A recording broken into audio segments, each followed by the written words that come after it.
How long is this something that you knew you wanted?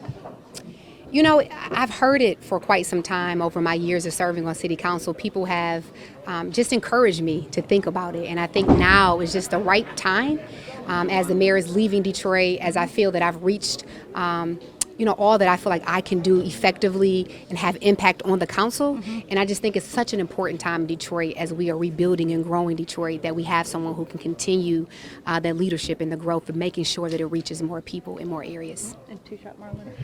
In that first year, let's say you are elected as mayor, what is really critical to you to get done?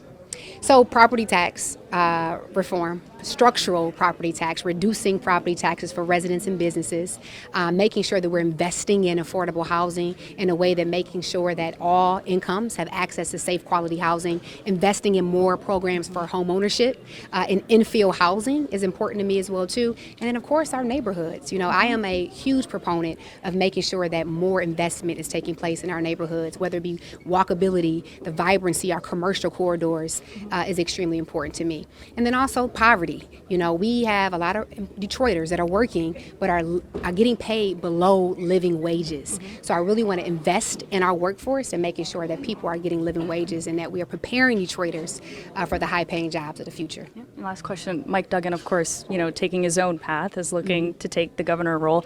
Has he endorsed you? Has he mentioned anything? Are you hoping for his endorsement?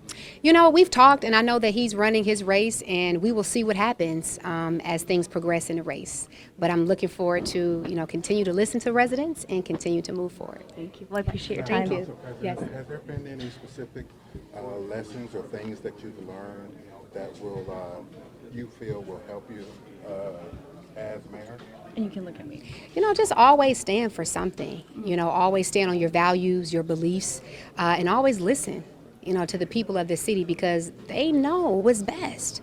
They live in these neighborhoods, they live in these communities, and so I've always been someone who listens and trying to find balance as we move forward in Detroit.